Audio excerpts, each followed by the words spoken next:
What's going on, Bruin fans? Yes, this is a very, very rough game. I mean, this is just a summary of what it is. I mean, seriously, it's awful.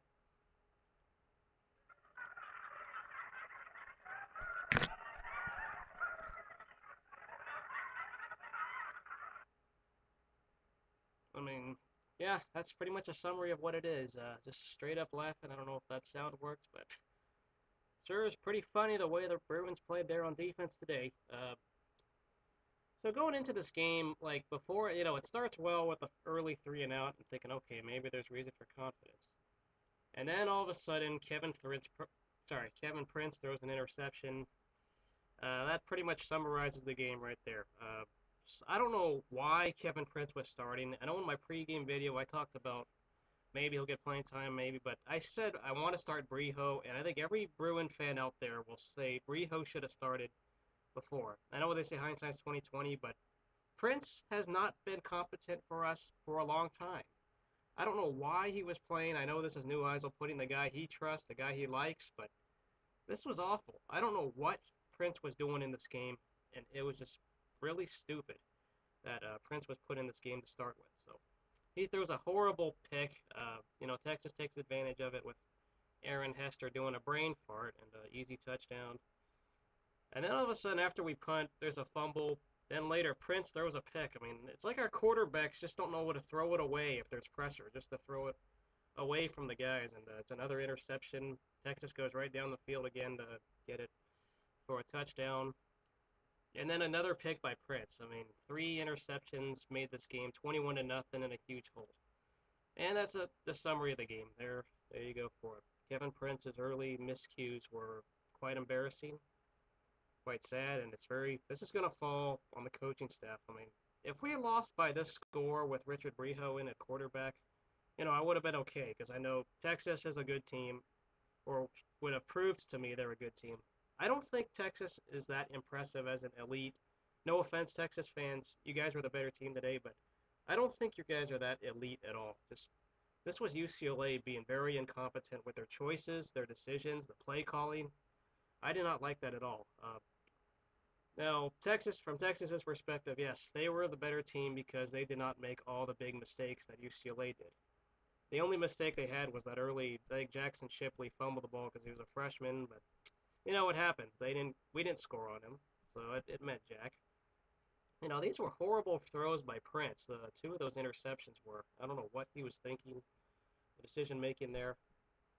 Texas's defense was just average. I mean, they stopped our pass because our passing game has sucked, but their run defense I think is very questionable. But their offense got the job done.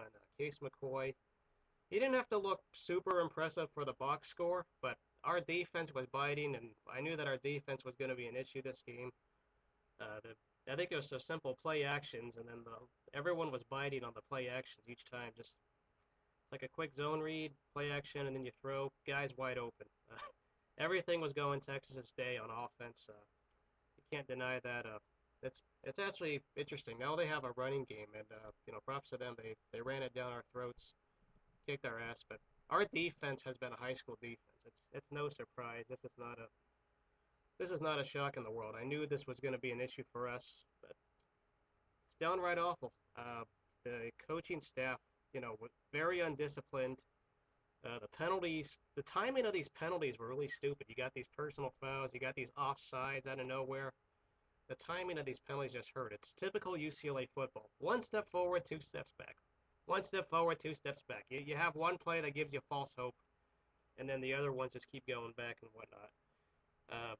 The best player we had today was Jeff Locke. I mean, the punter had to come out because Kip Smith was overweight and hurt. I mean, there's been too many punchlines with Kip Smith, and Locke made a couple of long field goals. Maybe he has Kai Forbath's blood in them, or Justin Medlock. I mean, heck, he's got Locke in his last name, so got some help there. The only positive lightly from this game was Derek Coleman, running wise. I mean, I don't know why our coaching staff did not play Derek Coleman in more.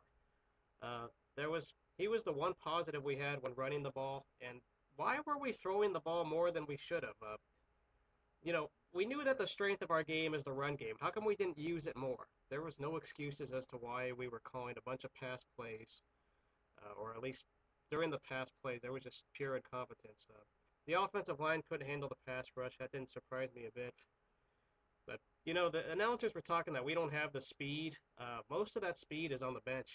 Randall Carroll did not play. We did not see much of Josh Smith, except during the kick returns. Just most of that athleticism and some of these players that we think are good are on the bench, and I don't understand Newhousel's decisions. Franklin is a decent back for the speed, but Coleman should have been put in a bit more as a bruiser because he right now is our best running back. No offense to Jonathan Franklin, but that is the honest truth. Uh, but yeah, once again, Texas was the team that didn't make the mistakes, and that's all that mattered.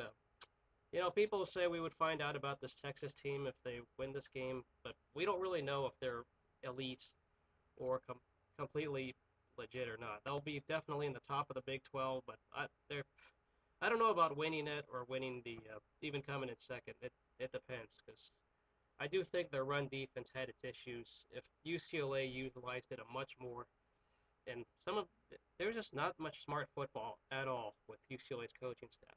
Rick Neuheisel is on fire, is as saying his pants are on fire for that matter because the hot seat it's burning and it's burning to about 300 degrees Kelvin scale. Oh, sorry, 300 and like it's just really hot right now, more than 100 degrees Celsius Kelvin scale, and it's burning.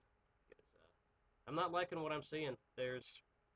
If there were some better decisions made this game would have been closer. Prince wasn't starting. If Coleman was out, I mean, there was just everything was going wrong for UCLA. That tip by Sheldon Price, some bad luck, catches and fumbles. There was some dropped passes. If some of these basic fundamentals were worked on, this could have been a closer game, and it could have been winnable. I'm not saying we would have won if Kevin Prince did not play, but this game would have been a lot more competitive, a lot more closer. And where do we go from here? You just really are going to wonder because Dan Guerrero, you made this hiring, you put your faith in this guy, this new Heisel. I know that he has passion to win, he wants to win, but he hasn't developed any of the talent that we got right now. The good news is we are facing Oregon State next week, one team that's not so good. I know they're in Oregon, we're going to be in Corvallis, but we'll see what happens from here on out. UCLA lost, and Texas, you were the better team today. Good luck the rest of the way. We'll see y'all later, and go Bruins as always. This feels like rooting for the Clippers of college football. See you later.